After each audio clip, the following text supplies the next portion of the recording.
মেৰা ভাৰত বিকশিত ভাৰত এই বিষয়টোৰ ওপৰত মোৰ কেইটামান বিচাৰধাৰা মই আগবঢ়াব খুজিছো। মাননীয় মহোদয়, মেৰা ভাৰত বিকশিত ভাৰত অৰ্থাৎ এখন বিকশিত ৰাষ্ট্ৰ বুলিলে আমি কি বুজো? যদি বিকশিত ৰাষ্ট্ৰখনৰ সংজ্ঞা আমি চাবলৈ যাওঁ, তেনে ক্ষেত্ৰত আমি দেখা পাওঁ যে বিকশিত ৰাষ্ট্ৰৰ সংজ্ঞা হৈছে যে যিখন ৰাষ্ট্ৰৰ উৎপাদন বেছি, উৎপাদন ক্ষমতা বেছি। যদি ৰাষ্ট্ৰখন ঔদ্যোগিক ক্ষেত্ৰত নিৰ্ভৰশীল, তেনে ক্ষেত্ৰত সেইখন ৰাষ্ট্ৰক আমি ঔদ্যোগিকভাৱে বিকশিত ৰাষ্ট্ৰ, আৰু যদি ৰাষ্ট্ৰখন এগ্ৰিকালচাৰ বা কৃষিভিত্তিক হয় নিৰ্ভৰশীল, তেনে ক্ষেত্ৰত আমি সেইখনক এগ্ৰিকালচাৰভাৱে বিকশিত ৰাষ্ট্ৰ বুলিব পাৰোঁ। কিন্তু মাননীয় মহোদয়, আজি এজন একবিংশ শতিকাৰ নৱপ্ৰজন্মৰ যুৱক হিচাপে মোৰ এইটো দায়িত্ব যে আজি বৰ্তমানৰ যুৱ সমাজে আমাৰ বিকশিত সমাজ বুলিলে কি বুজে।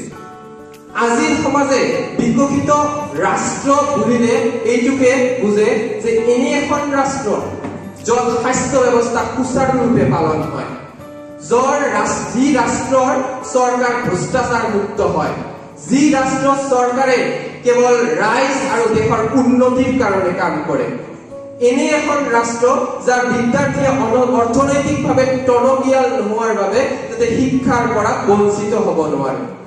প্ৰকৃতাৰ্থত এনে ৰাষ্ট্ৰকে আমি বিকশিত ৰাষ্ট্ৰ বুলি গণ্য কৰিব পাৰোঁ। মাননীয় মহোদয়, আমি যদি ইতিহাস চাবলৈ যাওঁ, তেনে ক্ষেত্ৰত যি সময়ত গোটেই সমগ্ৰ বিশ্ব অন্ধকাৰত ডুব গৈ আছিল, কিন্তু সেই সময়তে কিন্তু ভাৰতবৰ্ষ আৰ্যভট্টই শূন্যৰ আৱিষ্কাৰ কৰি সমগ্ৰ বিশ্বকে আলোড়িত কৰি তুলিছিল। মাননীয় মহোদয়, যি সময়ত চিকিৎসা বিজ্ঞান ইমান উচ্চ খাপৰ নাছিল, কিন্তু সেই সময়তে সেই বৈদিক যুগতে মহৰ্ষি সুশ্ৰুতে কিন্তু শল্য চিকিৎসা বা চাৰ্জাৰীৰ ফৰ্মুলা দি চিকিৎসা বিজ্ঞান বা মেডিকেল চায়েন্সক এটা বেলেগ উচ্চ স্তৰত লৈ গৈছিল। গতিকে আমাৰ ভাৰতবৰ্ষ সেই বৈদিক যুগৰ পৰাই এক বেলেগ স্তৰত আছিল। আমাৰ ভাৰতবৰ্ষ সদায় জনকল্যাণৰ পৰা জগত কল্যাণলৈ যাত্ৰা কৰিছিল। গতিকে এই ভাৰতবৰ্ষই যদি বিচাৰে আজিৰ দিনত বিকশিত ভাৰত ৰূপে পৰিগণিত হ'ব নোৱাৰিবনে? মাননীয় মহোদয়, স্বাধীনতাৰ আগত দেশভক্তিৰ যিটো দৃষ্টিভংগী সেইটো কমপ্লিটলি বেলেগ আছে, কিন্তু স্বাধীনতাৰ পিছত যি দেশভক্তিৰ আমি দৃষ্টিভংগী চাবলৈ পাওঁ সেইটো সম্পূৰ্ণৰূপে পৃথক। মাননীয় মহোদয়, মই নাভাবো যে 52 ছেকেণ্ডৰ ৰাষ্ট্ৰগীত গাই আৰু বন্দে মাতৰমৰ কেইটামান ধ্বনি দিলেই আমাৰ ভাৰতবৰ্ষক বিকশিত ভাৰত ৰূপে পৰিগণিত হ'ব। আমাৰ ভাৰত বিকশিত ভাৰত ৰূপে সেইদিনা পৰিগণিত হ'ব যিদিনা 15 আগষ্ট বা 26 জানুৱাৰীৰ আগদিনা সৰু সৰু কণমানিসকলে খালী ভৰিৰে ট্ৰেফিক জামত হাতত সৰু সৰু তিৰংগা লৈ বিক্ৰী কৰা বন্ধ হ'ব। সেইদিনা আমাৰ ভাৰতবৰ্ষ এখন বিকশিত ৰাষ্ট্ৰ ৰূপে পৰিগণিত হ'ব। আমাৰ ৰাষ্ট্ৰ সেইদিনা এখন বিকশিত ৰাষ্ট্ৰ ৰূপে পৰিগণিত হ'ব যিদিনা বিদ্যালয়ত ছাত্ৰ ছাত্ৰীয়ে কেৱল মধ্যাহ্ন ভোজন খাবলৈ নহয়, ছাত্ৰ ছাত্ৰীয়ে জ্ঞান অৰ্জনৰ বাবে বিদ্যালয়ত দুৱাৰ দলিত থিয় হ'বলৈ আহে। মাননীয় মহোদয়, আজি বিকশিত ভাৰত গঢ়াৰ ক্ষেত্ৰত কিন্তু নৱপ্ৰজন্মৰ বহুত এটা গুৰুত্বপূৰ্ণ অৱদান আছে। কিন্তু মই আজি নিজে এজন নতুন প্ৰজন্মৰ যুৱক হিচাপে এই মঞ্চত ক'বলৈ লজ্জাবোধ কৰিছো যে আজি বৰ্তমানৰ নৱপ্ৰজন্ম কোন দিছে। আজি বৰ্তমানৰ নৱপ্ৰজন্মক কেৱল ছচিয়েল মিডিয়া আৰু মাদক দ্ৰব্য বা নিচাজাতীয় কিছুমান বস্তুত বিলীন হৈ থাকে। তেনে ক্ষেত্ৰত আজিৰ নৱপ্ৰজন্মই যদি এই বিকশিত ভাৰত গঢ়াত সহায় নকৰে, তেনেহলে কোনে এই বিকশিত ভাৰত গঢ়াত সহায় কৰিব?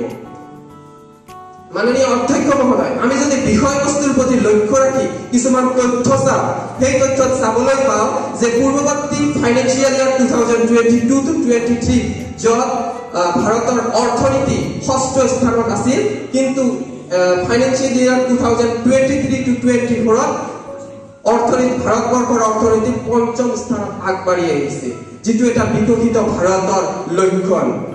মাননীয় অধ্যক্ষ মহোদয়, আৰু এটা সাৰ্ভে মতে ভাৰতবৰ্ষৰ micro small and medium enterprise that is the MSME's growth previous ইয়াৰ্ছত কৈ এই ইয়াৰ্ছত 30.06% ইম্প্ৰুভ হৈছে।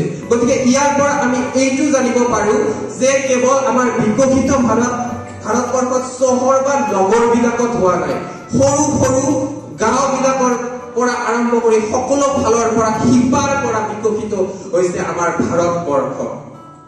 আৰু এইদৰে যদি আমি আগবাঢ়ি যাওঁ তেনেহলে আমাৰ শ্ৰদ্ধাৰ প্ৰধানমন্ত্ৰী মাননীয় নৰেন্দ্ৰ মোদী ডাঙৰীয়াৰ যি সপোন বিকশিত ভাৰত 2047 এইটো আমি অনতিপলমে দিঠকত পৰিণত কৰিবলৈ সক্ষম হম।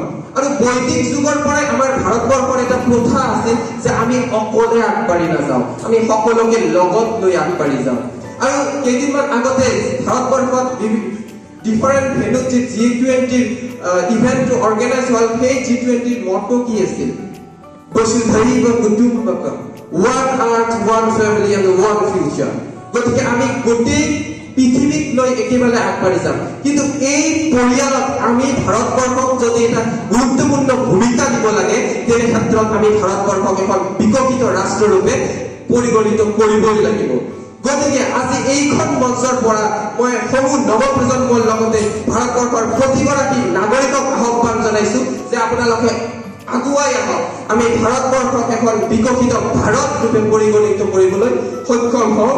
আৰু সেইকাৰণে হয়তো অটল বিহাৰী বাজপেয়ীজীয়ে সেই তাহানিতে কৈ গৈছিল যে ভাৰত कोई भूमि का टुकड़ा नहीं है, भारत एक जीता जागता राष्ट्र पुरुष है।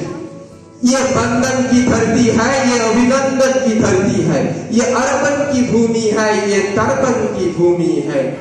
इसका नदी नदी हमारे लिए गंगा है, इसके कंकर कंकर हमारे लिए शंकर है।